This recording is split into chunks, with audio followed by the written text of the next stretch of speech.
Goodness gracious. I forgot my water. Can't do that. That's not the summertime. Okay. All right, here we are. Woo! Monkey butt, you're on the floor. Fat cat's outside. It's a lovely day. The headline, I mean, you guys have been seeing it all weekend. Trump held a birthday party and no one came. Estimates are less than 10,000. I think the most recent estimate I've seen was about $8,500. Or I said 8,500 people showed up to his rally that weren't in the parade itself. And between 5 and 11 million protested on Saturday in the No Kings rallies. And so oops. So we spent $40+ million on the parade. No one came. They're now going to have to repave the 7 lanes of road that's along there at a cost of probably between $20 and $40 million on top of that. Some Democratic legislators and their families were murdered on Saturday. Some folks are pulling through. That's good. By a Christian nationalist Trump voter on that one. And he was caught earlier today, which is, wonderful, fantastic. But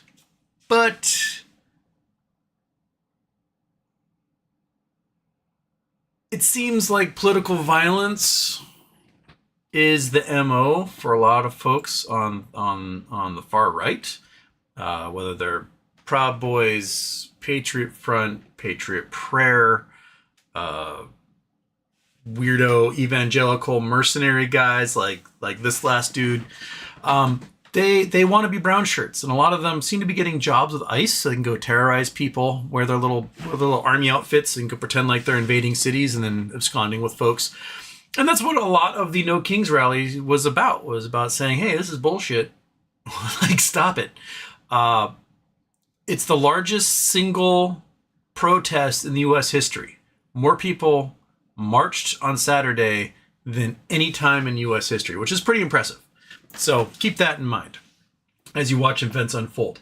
In the meantime, Israel and Iran, they're definitely stepping up barbs. The refinery and oil port in Haifa was destroyed. In Israel, the Israeli government is banning images from international organizations showing the damage in Haifa. Iran, it appears as though prisoners have been freed from prisons. Lots of leadership has been targeted. And it appears as though the United States may be joining in the effort. Whether that is direct involvement or passive involvement with things like refueling remains to be seen. We've got a lot of carrier groups there. We had a whole bunch of refueling jets leave last night and head towards the Middle East.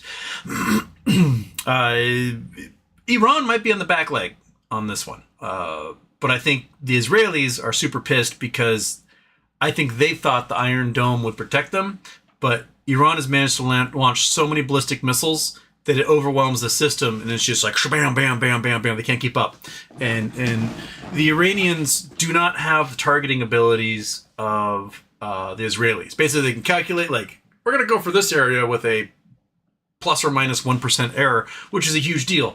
And so they're just wiping out neighborhoods and blowing up houses, and it's kind of indiscriminate. It's just whatever makes it through the Israeli defenses and blow something up, it's good enough for us.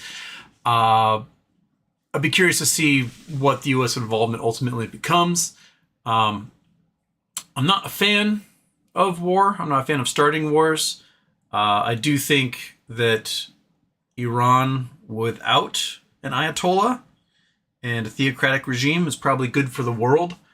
But I don't think Likud in Israel is good for the world. So it's kind of like, we need regime change everywhere.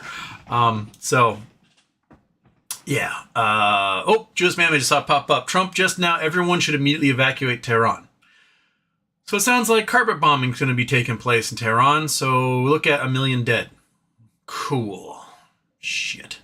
So Ah, man. Okay. Well, there we go. GameStop, people have big hopes for tomorrow because that's when Ryan Cohen is supposedly supposed to pay his fine so that merger acquisitions can take place. I don't understand why he would pay it tomorrow and not how he would have paid it over the last few weeks when the court order came through. It seems like you just want to get that out of the way. So yeah, there's lots of, hopes and dreams piling on that one. In the Butterfly versus HBC case, a filing was made today. I have not seen what it was. If anyone happens to get a handle on it, send it my way. I'd love to read it. And yeah, so Low B super chat's in there. Idea for a children's book: Trump and the Terrible, Horrible, No Good, Very Bad Birthday Parade. Instant classic. I wrote a children's book back in 2017. A Trump related children's book. Let's see if I can find it. Where is? One sec. Let me see if I can. It might be in my documents. So.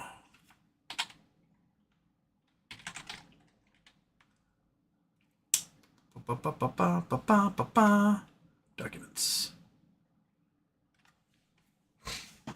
Ah, yes, here it is. Okay. I called it Our Bad President. Let me pop it over into this window here. And I got to click on that one. I got to click on that one. And I have to turn you, to paint? So bop. Paint. Oh, no, that is definitely Google Earth. I don't want Google Earth. There we go. Okay. In a big city lived a spoiled rich boy. He was told he was the best and given great toys. Throughout his life, he was given plenty, led to believe that he did it all on his own, but his skills were empty. His name was Donnie Dum Dum, and praise went to his head, so much in fact that that books did not get read.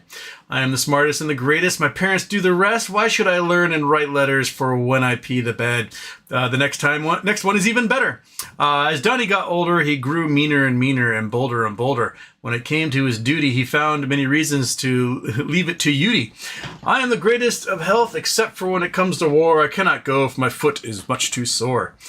Reading and writing were not his pleasure, but telling people how smart he is did make him feel better. I am the best, and these teachers are fools. I will teach this class for them, but I am too cool. Donnie went to school, but learned next to nothing. His greatest accomplishments came from harumphing. Everyone is so bad, I am so great. I eat all my food with a silver spoon and off a golden plate. Working hard was not his forte, but telling people he did, to him, was more than okay. Did I tell you I studied business at Wharton? I'm so goodest. Dinner for one. Donnie Dum Dum was given money from mommy and daddy to make a living off the big city. He built huge buildings and gave them his name, dipped them in gold to hide that they were really just lame. Donnie borrowed money and told everyone he was great, married a pretty woman, but still went on dates. He talked big and he liked to show off, but when the checks came, he would get lost. If I pay back what was loaned, then I will be left with nothing, so no. No one in America would lend Donnie money, any more cashes, so he had to go to Russia and borrow from men with mustaches.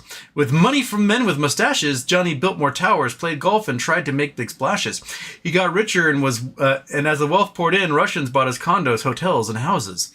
Donnie Dum Dum was on TV, on which he talked about me. He said mean things about others, and if he had his druthers, would tell everyone how to live their lives, even your mothers. Donnie ran for president, had a campaign that was without precedent. Your lives are so bad and everyone is so stupid. I'm very smart and rich and this cannot be disputed.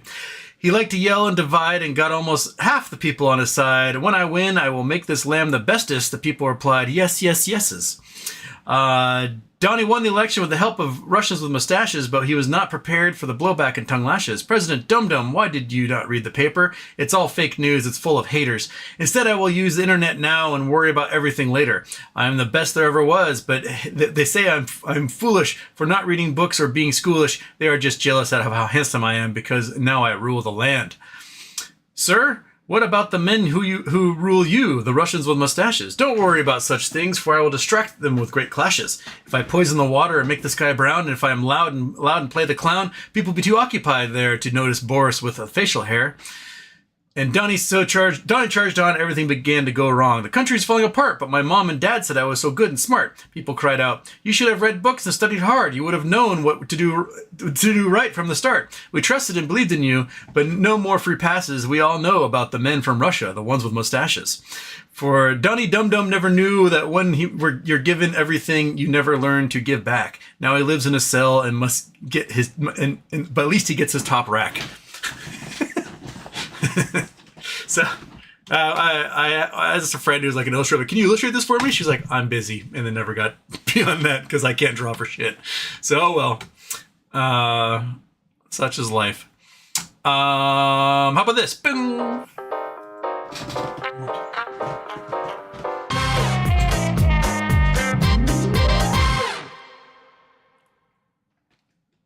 Okay. Drop the intro, ding dong, boink. To the top, Zuma got to do with Nub. 1. Snurtler, 2nd. Lisa Sa, Chwesma. Snurtler, there's a spin-off of the Bosch series. Oh, really? Is that why they had Maggie Q come in for that last episode, so that they could spin her off? Because, like, I was like, why are they bringing in an A-lister like Maggie Q for this one? Maybe she's not quite an A-lister anymore. Solid B-lister. So hopefully they wrap up that city council thing, because that drug up the wall. They never wrapped that up before the series ended. At least I saw one. Chupa hangs out on your desk. Oh, I read this one before I started the show. I swapped these, so hopefully when it comes up, you'll be able to see them against this. Speaking of which, I forget to advertise my advertising. But if you want a spot on the board, it's $50 for a show, and it will last until somebody else pays for one. So if you want to be advertised right there, 50 dineros, I'll print it out, slap it up there, and it'll stay up there until someone else buys one. So, deal? All right. Giga Shukla to show you No Labs updates. See super chats? I don't know as of today. It looked like it was kind of, up and down today and eventually sideways by the end. So yeah, I don't know of any other updates on that front at the moment.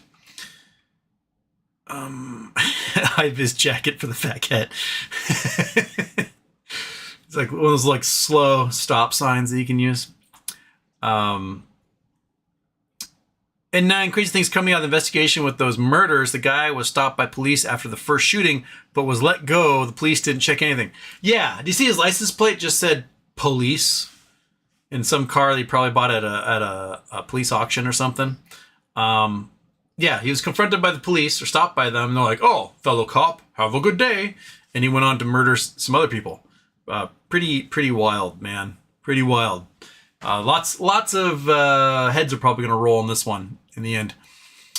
Kelly Reed had birthday. Kelly Reed says, "Fuck the Bunny Jamie announcement that something is coming. I'm predicting a PSA marketplace for cards, but Jamie doesn't need to get an acquisition going due to some stores closing to gain more revenue." Oh, does need to get an acquisition going.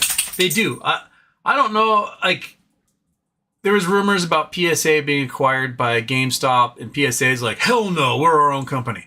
So, okay, buddy. I think it's interesting that they're talking about GameStop Arcade. Push to start, pull to open is the phrase. So, are they being literal? Like, are they opening actual arcades, a la like Dave and Buster's type thing? Are they, like, people are trying to parse out what the little faded images posters are on the windows of the GameStop, and there's lots of, a lot of people who are much better image searching than I, arguing over the merits of what's in there, whether it's the hang in there kitty, or a bear with a gas can, or I don't know, man. Some folks have fun, like, oh, it's like a little puzzle riddle I can put together and solve, and I just want someone to be straight with me and just fucking do a merger acquisition already. Just do it. Don't jerk us around. Don't put little hidden images in places. Just do something. That's what I want. True Seeker. Trump's still working for Russia. Speaking of Putin behalf of the G7. Yeah. Trump's like, "Well, since I'm the chair of this," and then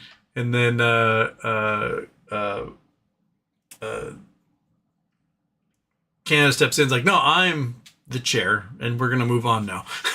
So, Trump got cooked at the G7. Trump was saying, he's like, I think it's really bad that we got rid of that Macron and Obama got rid of rid of Putin, Russia. We could avoid this war. Dude, they jettisoned Russia from the G8 because they started the war, you moron. Russia invaded Ukraine in 2014, and the rest of the Gs were like, you're out. That's it. Done. So it became from the G8 to the G7 as a result. Tough shit, dude. Don't start wars like that. Murph Studios. It was nice to see Portland using cones for good during the protests this weekend. Proud of my city turning meme into something useful. Yeah, tear gas comes in, you cover it with a cone, and then they would just wave their signs and blow it right back in the police's faces. So they've learned. Portland has learned how to handle tear gas at this point. Entire neighborhoods were having all sorts of medical issues from how much tear gas was being sprayed in 2020. Yeah, so mask up, cover up. Don't use water on the eyes if you've been tear gassed. We want to use a neutralizer like milk. Milk works better.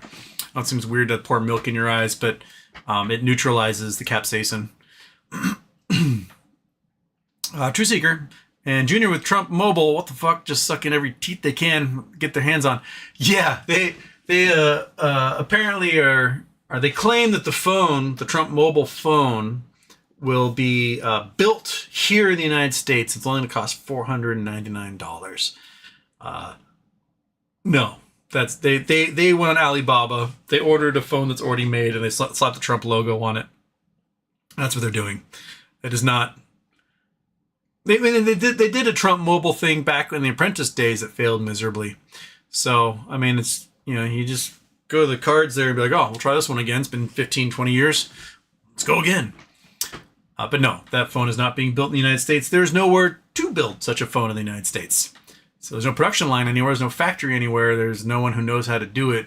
So no, that's not happening.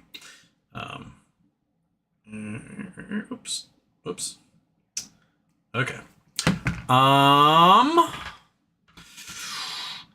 Murph Studios. Do you ever think there will be a run on the banks? Every time I go to get cash for the dispensary, I pull out a bit more to tuck back just in case.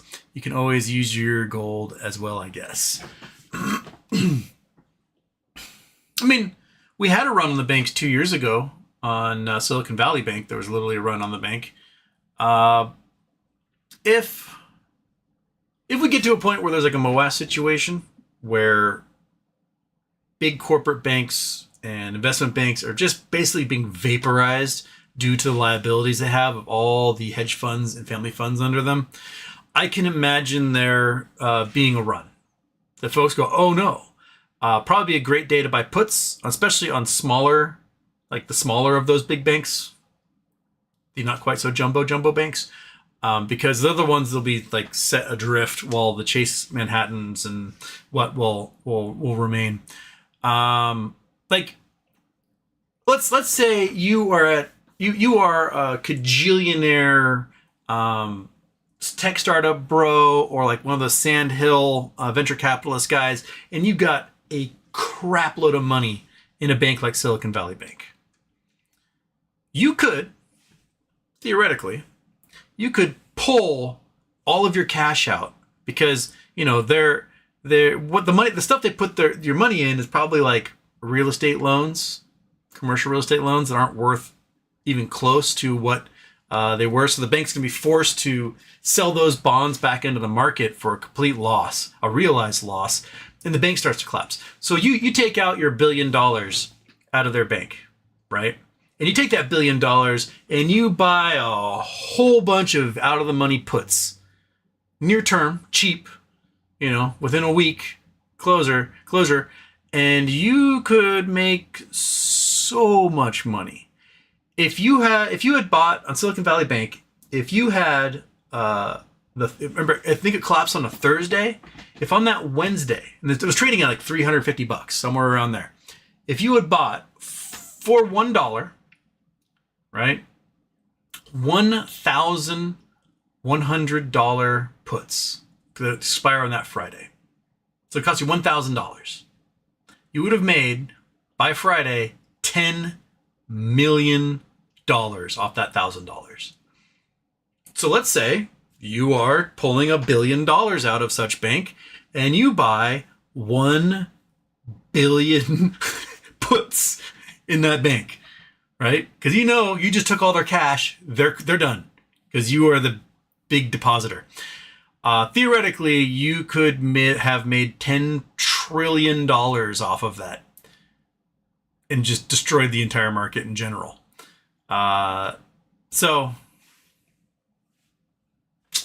hindsight's 2020 on that. There was a whole bunch of people who I think made a run on the bank on that Wednesday, bought a whole bunch of puts with that money, knowing the bank was going to collapse, and they made a bunch of money off of it. I wouldn't put it past them on that. If you've got enough money to move markets, you have enough money to vaporize a bank if you want to.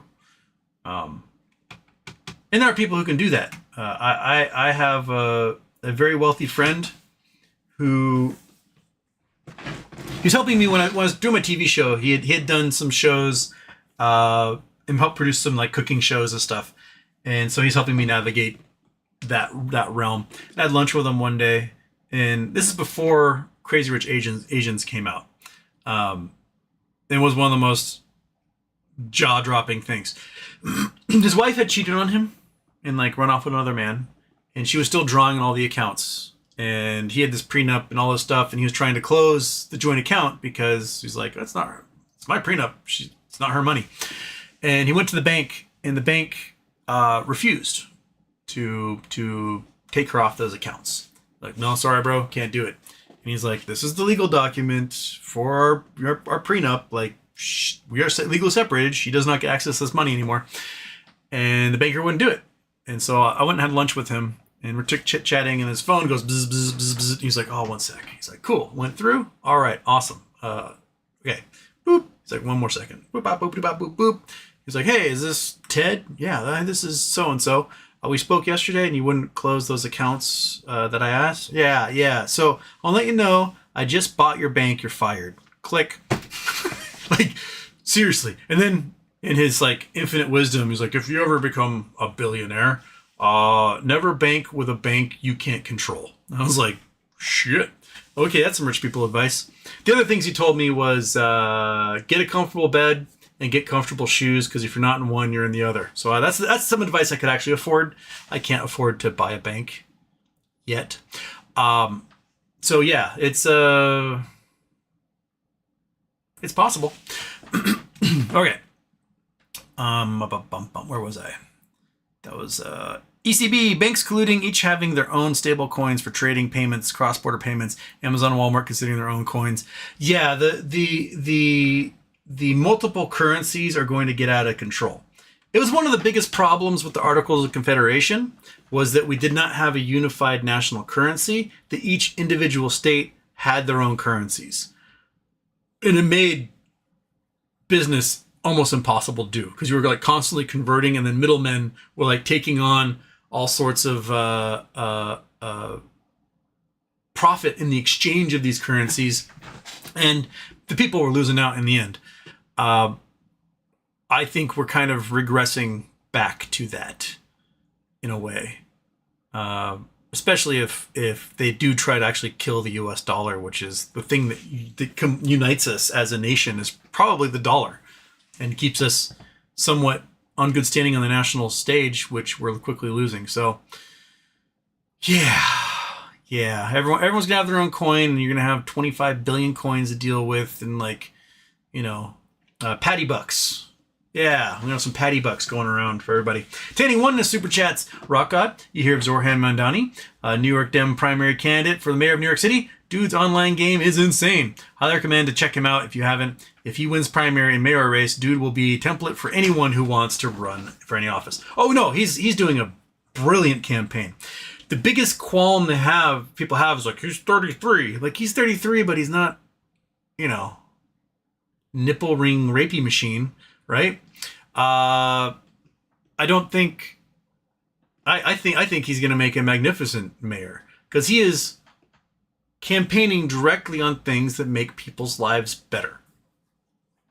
And Problem is that New York has a terrible track record when it comes to mayoral candidates.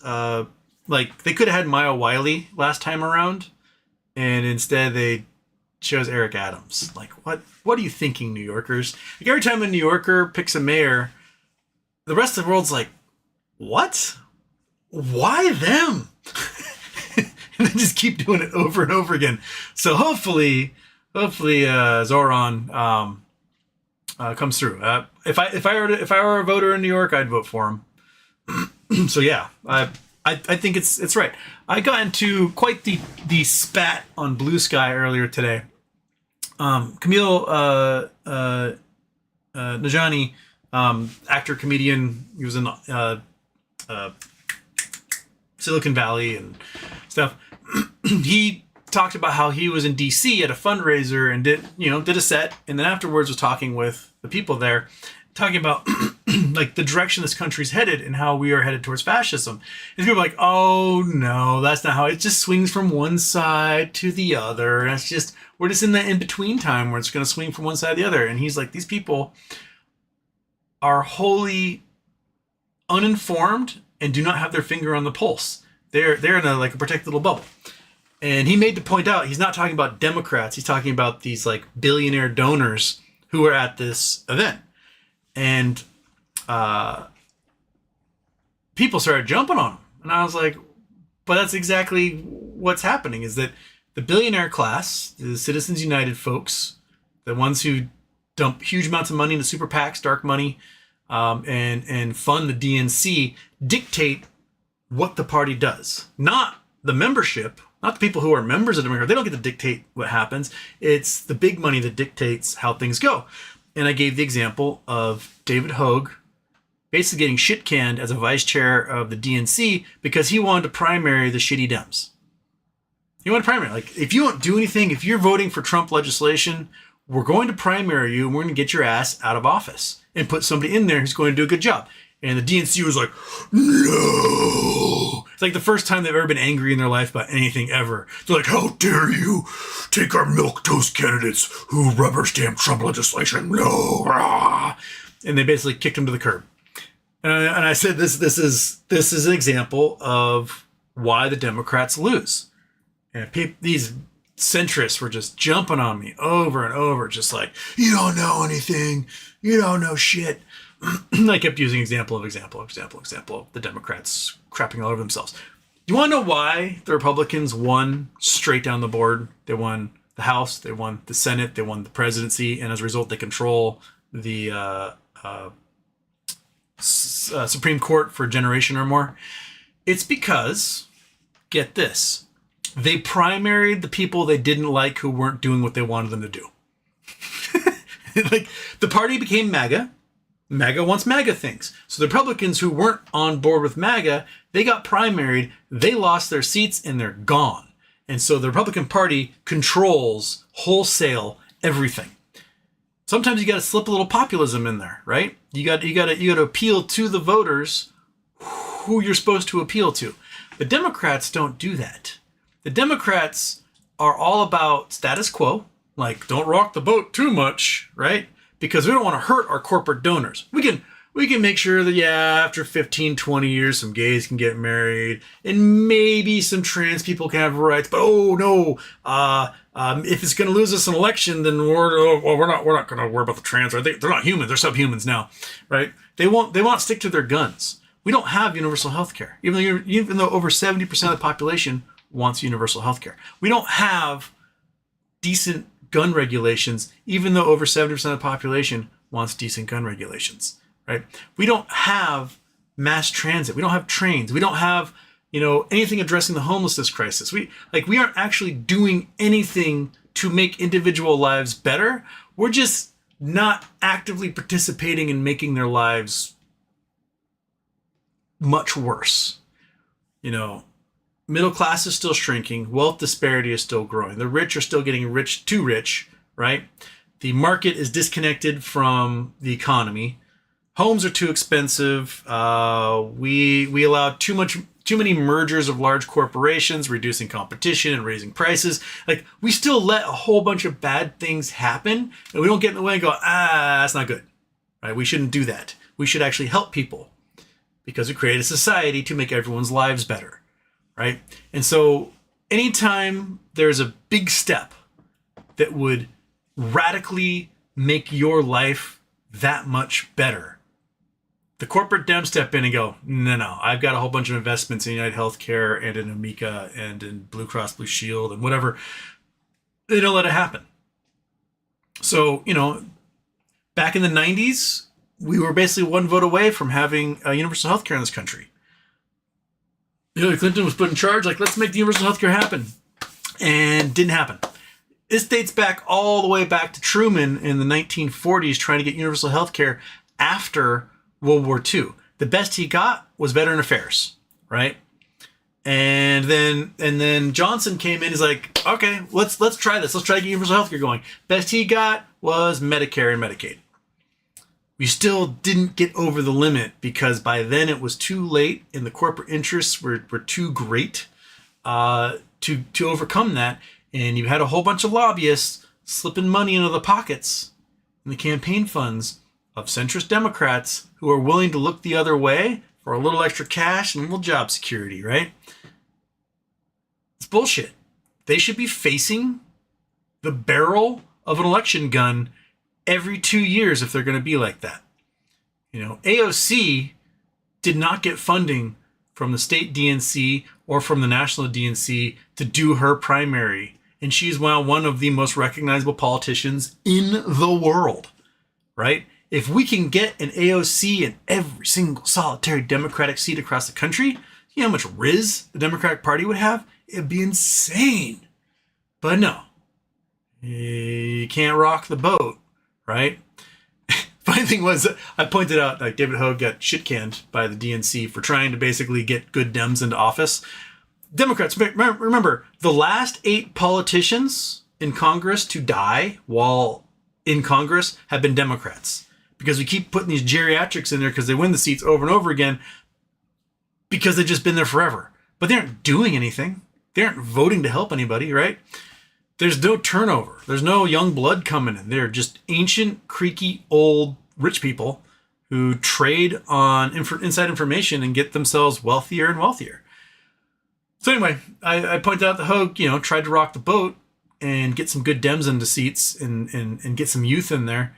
And the Democratic Party kicked him to the curb. And this one person had the audacity to reply, well, if you want to see some change, you want to change the rules, why don't you go change the rules? And I was like, he just tried, and they fired him.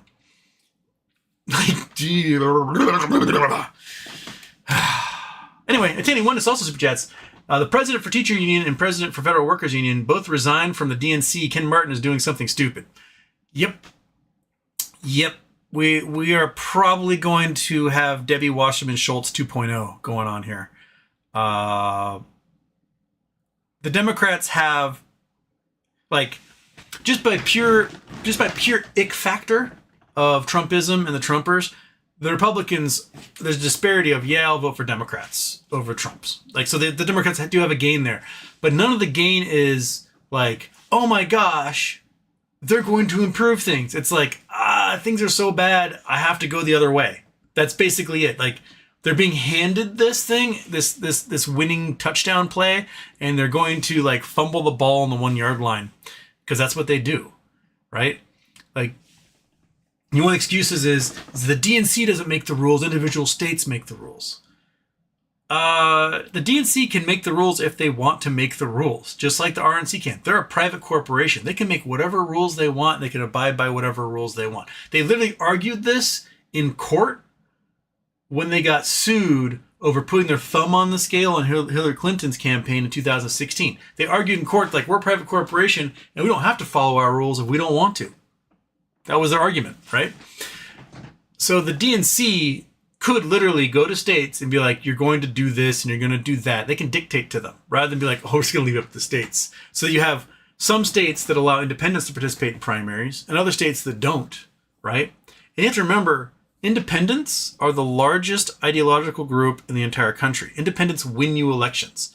If you do not cater to independents in any way, shape, or form, you will lose. So if you actively piss them off, by putting your thumb on the scale to make sure a candidate they like loses, you will pay for it later at the ballot box. If all of a sudden the whole country's like, oh my God, Bernie Sanders, yes, and you make it so a whole bunch of people can't vote for Bernie Sanders, then they're not going to vote for you in the general election. They're like, well, fuck you, right? And that's why you lose 2016. That's why you lose 2024, right? You don't let these people participate. You don't welcome them into your tent. They're going to hold that against you. So yeah, Ken Martin is definitely doing something really stupid. And it's because the billionaires are whispering in his ears. Psst, psst, psst, psst, psst, psst. They want Citizens United to stand forever. They don't want a Democratic supermajority, because Democratic supermajority means they will be able to control who goes on the court. They'll be able to codify into law something that makes, super PACs illegal, etc. And they don't want that, because they want to be able to control what they want to control, because that's why you earn that kind of money. Right, buddy? You want to come up here? Is your leg tired? You need help? Can you do it yourself? I can help you. Looks like you got a tired leg going on today. Come here. Come on. Look at it. Come on. Come over here. Come on. Over here, monkey. Yeah. Here we go. Ready? Boom. Rah. There you go. All right. Sometimes she runs around too much. Then she comes in. She's like, my leg's tired, boss. And she's got to get the lift up, right, buddy? Yeah, it's okay. It's okay, little dog. You're all. Or you little sweetums. Okay. Repeal Citizens United. Yes. It's the dumbest thing. Like, it makes corporations people. Corporations are not people. They're corporations. So if corporations are people, why do corporations have more rights than actual people do? Why do I, as a person, I can only write off $3,000 in stock losses a year? Profit losses. I lost $3,000. Can I write that? I lost $4,000. Oh, no. You can only write off $3,000. But if you're a corporation, you can write off as much as you want. You have giant losses. I lost $100 million. They don't say, oh, no, you're limited to $3,000. You can't write off the rest of that. Why do they get to have that and I don't? Like, it seems to me that if there's any ACLU lawyers in here, if corporations get special privileges, citizens do not, then corporations are not citizens. Pick one. Right? If I lose my shirt on GME and I lose $60,000 or whatever, I get to write off $3,000 a year for the next 20 years. Cool. But if a corporation loses $60,000 on something, they get to just write it off. If their sales were more than 60,000, then they get to write it all off. Done. So it seems to me that there's an argument to be made that corporations have more privileges and rights than people do, despite the fact they are not guaranteed rights in the Constitution. So, yeah, I think overturning Citizens United would probably be one of the best things this country could possibly do and get rid of these super PACs and dark money. I think you make it so corporations are not citizens, and corporations cannot donate to political campaigns of any kind. Can't donate to super PACs. Can't donate. They can donate to charity, but they can't donate to anything political. Think like churches. You can't donate to political campaigns, period. You can speak, you can talk, you can do things like that, but you're not going to send any money to a super PAC. You're not going to send any money to a campaign. You're not going to be buying plates for special fundraising dinners, things like that. Nope. Not going to happen. Drain that money from everywhere. 25 years ago, a presidential election cost $100 million. People were like, that's too much money, right? That's about how much money Bush and Gore spent each in the 2000 election. Was about $100 million. Today, $4 billion. 25 years later, we're 40xing that amount of money. No. Make it so, put so much limiters on election money so that it just can't be raised in general because it can't be spent. No radio ads, no TV ads, no internet ads. You can have a website. You can send out flyers and you can put signs up. That's it. Nothing else. I don't want to be watching the local news in October and every single ad is an attack ad this way, attack ad that way. I approve this message here. No, fuck it. I heard you guys. Get off my TV. Go away. I also would like the Democrats to do away with the current primary system. It is too long and makes people sick of the candidates. I don't want to hear you making an exploratory committee. I don't want to hear dick. You got until May of 2028 before you're allowed to do anything. May 2028, that's it. Then you can declare, I'm running for president. I've set up my campaign. Blah, blah, blah, blah, blah. Right? Come, I don't know, June 20th, primary, nationwide. Nationwide primary, every single state to the exact same specifics as every other state. You got 6 weeks to campaign across the country to get everybody you possibly can to vote for you. And then anyone who doesn't get 50% of the vote, the top 2 vote getters go to a runoff. And by, I don't know, July 15th, you do the runoff. And after that, the winner is the candidate. And that's it. They got like 2-3 months to campaign. Done. You'll save yourself billions of dollars because you don't have all this money being spent for 2 years leading up to a campaign, commercials everywhere, going to Iowa this, and New Hampshire that, and South Carolina this, and then glad-handing a bunch of fucking rednecks who are never going to vote for you anyway when it comes to general election. And then, you know, you save billions of dollars. You don't waste everyone's time having to learn the names of a whole bunch of never-will-be's, and you can just focus on the one person who's going to get shit done, and they're going to be fresh in everyone's head. And you let the Republicans just take forever and spend billions of dollars, and then you'll have so much more money you can spend on the general election when time comes. So yeah, boom, boom, boom, boom, boom. Right, monkey? Right. Radical change, man. Radical change. Okay, where was I? Jam want to know when Walmart coins. Philip Clayton, hey Houston. I understand your frustration with GME. However, I do believe GME can't be the one to cause the crash. FINRA, DTCC, and SEC are all complicit in the crime. The market must crash. Oh yeah, the market must crash for sure. I think GME can be as unfriendly as they want to those organizations. They don't have to give them an out. They don't have to dilute and drop the price. They can allow the thing to run and run and run and run and put 60 million or 100 million shares in the money on some Friday and absolutely just torch this thing. They have the power to do that. They don't have to be like, I guess I'll play fair and help the hedge funds. Oh, no. They don't have to at all. And you know, when the price starts going to the hundreds or thousands, then they can sell a few million shares in the market and make billions of dollars. Dilute pico amounts. Like right now, the dilutions are not quite Adam Aaron level of gross. Because Adam Aaron was like, oh, the price went to $3. I'll dilute 500 million shares. Right? But like they dilute when the price is too low. They need to let the sucker run and get to the point where FINRA and the DTC are begging GME to dilute some shares. And they can just be like, here's a few. Right? Oh, maybe we'll do a few more. And the price is still in the hundreds or thousands. Just, I don't know. It seems like they could be meaner about it. Phil Clayton says, then we may MOAS, but won't be the cause of the crash. No, we won't be the cause of it. The cause of it is the greed of short hedge funds. And that's who it is right off the beginning. GME can let this thing run like crazy, and they can be viewed as saviors of the market because they diluted into it when the price was at thousands of dollars a share.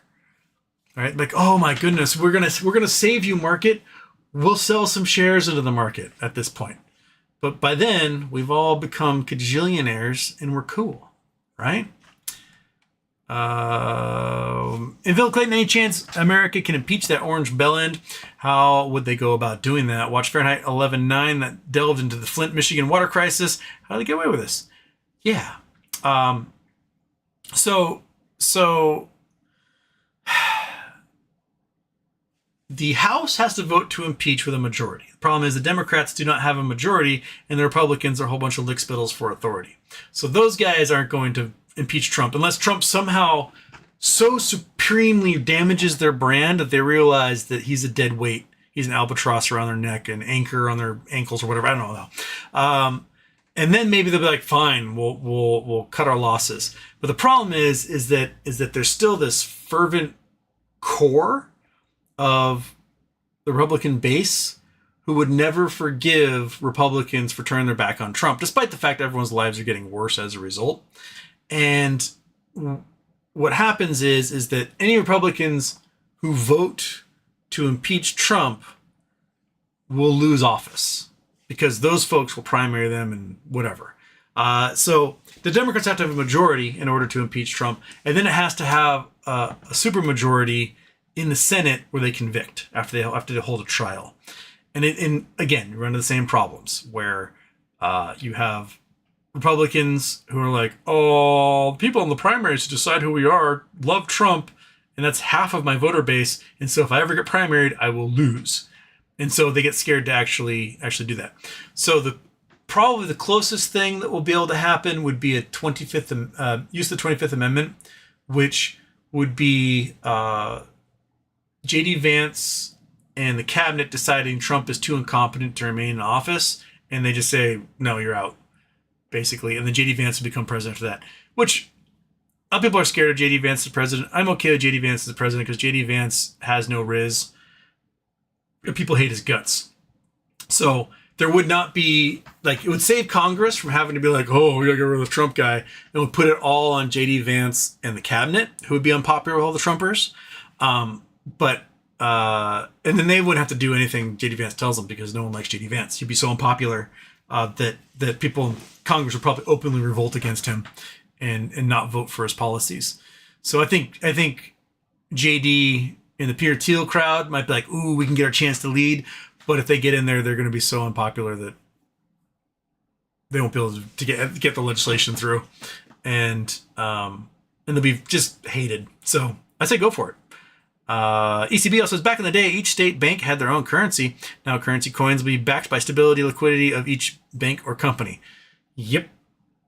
And back in the day, it was a mess. It was an absolute mess. But well, so BBY, up no labs. I think I topped those off at the beginning, so I'm not gonna bother. Darren Houston, have you ever had a woman or a man hit on you while you were their professor? Yes, I have. More than once I've had a phone number written on a final. Them trying to friend me on Facebook or send me get into my DMs. That's a no-go zone. If you've graduated and you're out, by all means. If you graduate and gone, we can become internet friends, do that whole thing. But I don't need the complications of ethical whatever is going on. No. Lisa saw thousands of empty seats at today's Chelsea versus LAFC game. FIFA can't give away tickets to this Club World Cup in America. It's supposed to be a dress rehearsal for next year. Yeah, they're not coming. It's plain and simple. We have ICE agents at the stadiums hassling foreign fans coming to see their soccer teams play.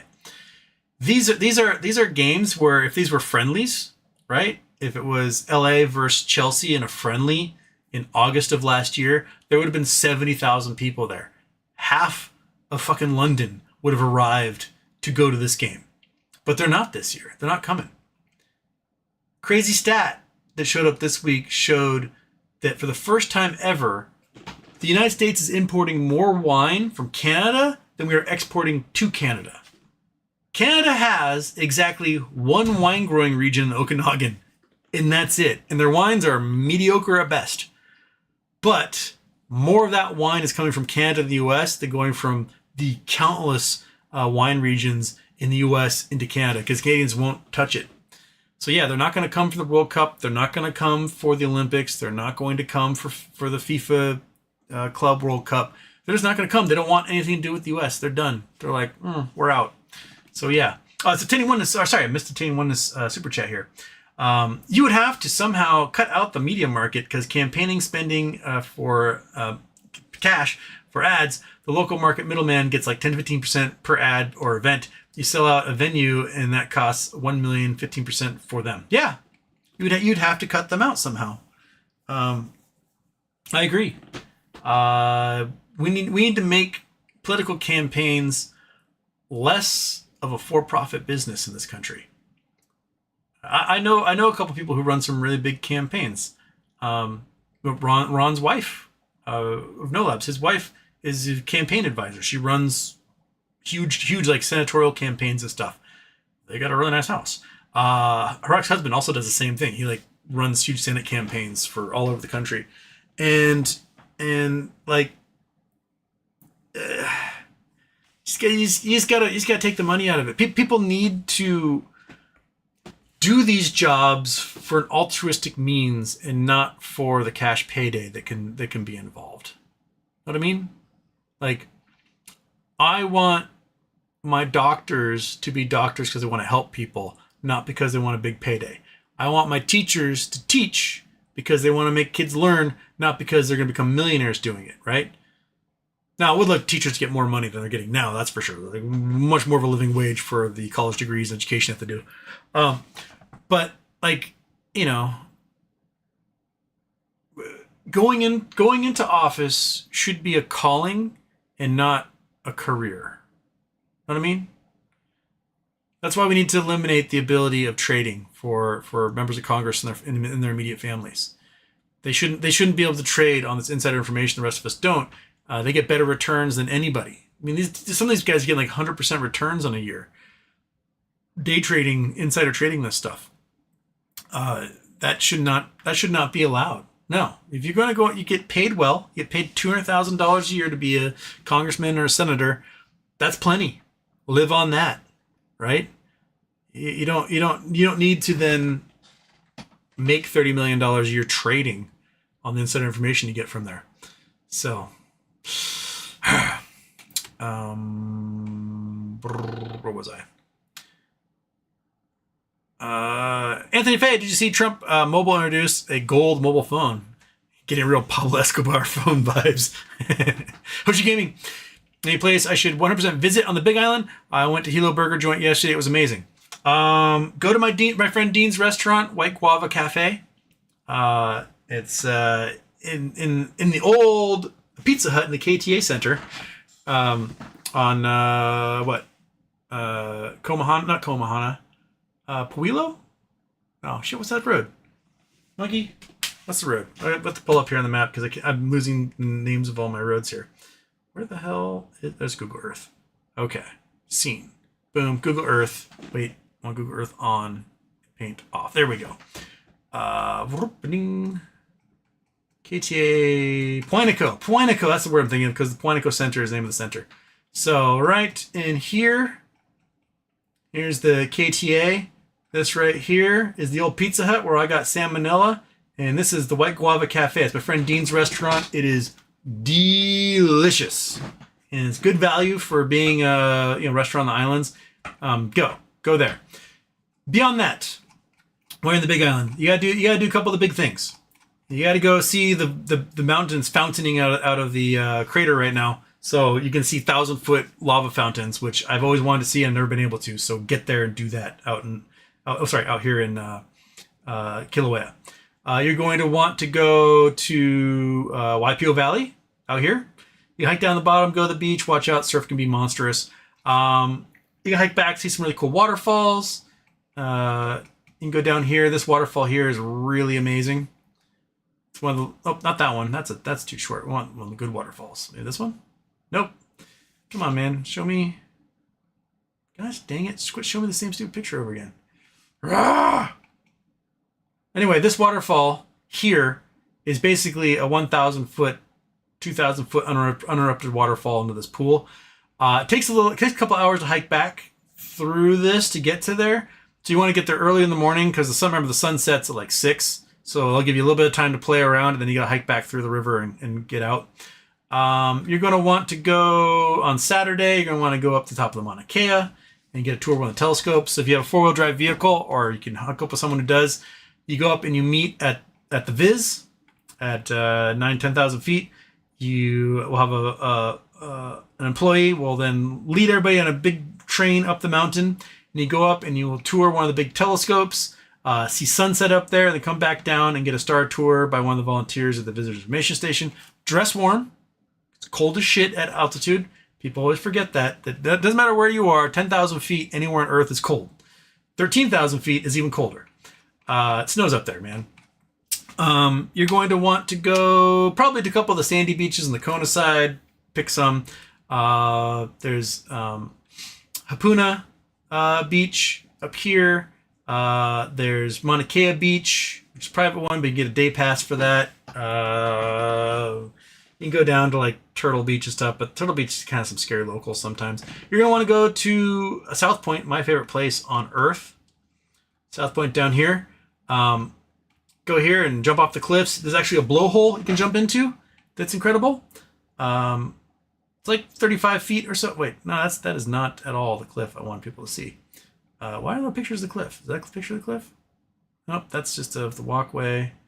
There you go. That's sort of the cliff here. It's about 35 feet, jumps into crystal blue water. There's a blowhole. You can jump through the blowhole and go out through a cave. It's really neat. There'll be locals that'll show you how to jump in there and not get hurt. Is this a good one? There, no, that's not a good one. That's not even the same spot. Anyway, there's an old like ancient Hawaiian heiau here. There's also see all this yellow here on the roads. And if you go and there's like a good pile of it kind of on this little bank right here.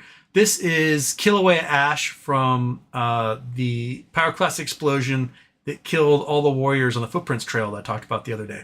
It's really, really fine. Really, it's like it's amazing, like powder paint. And if you go there, you can also go over to Green Sands Beach. And over here, this is Green Sands Beach. This is where all the olivine comes into the ocean. And so it's hard to see from above, but it's green. Oh no, sorry. This is Green Sand Beach. This one over here. It's like a 4-mile trek. So you can see from space. Here's Green Sands here.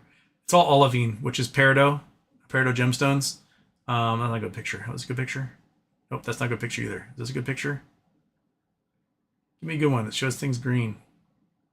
That's sort of, this one, I guess, kind of has a little bit of green in it. Get big.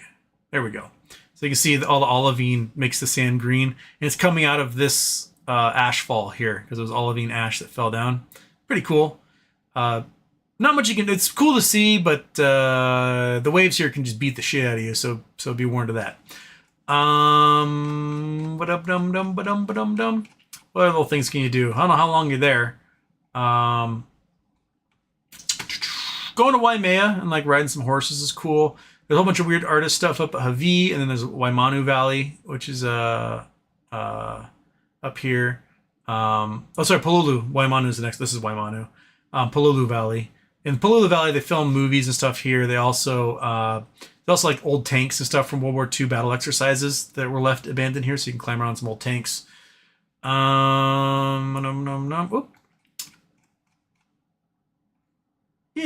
I mean that'll probably take up most of your time. It's a pretty big place, so you could be driving around. It takes hours to get around to places. You'll find little restaurants and things outside of that you'll end up liking.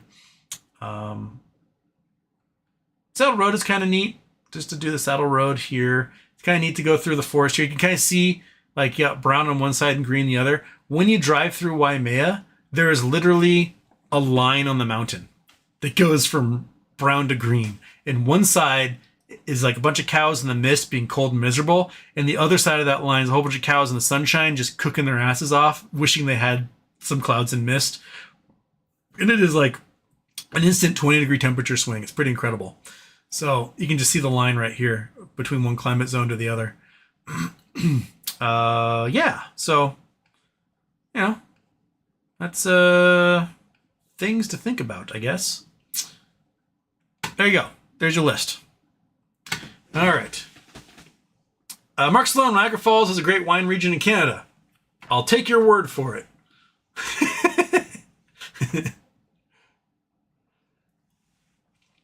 Because nobody's lining up to drink New York wines, and I know that they've drank like Gewürztraminers and German wines, and no one's too excited about those in general. But I'll take your word for it there.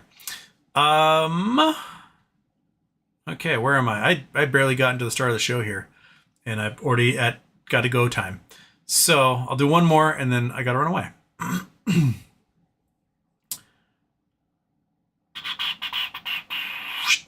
Truth Seeker, did you see the report that Pro V&V did updates on voting machines? They're claiming vote tampering in swing states 24 presidential election.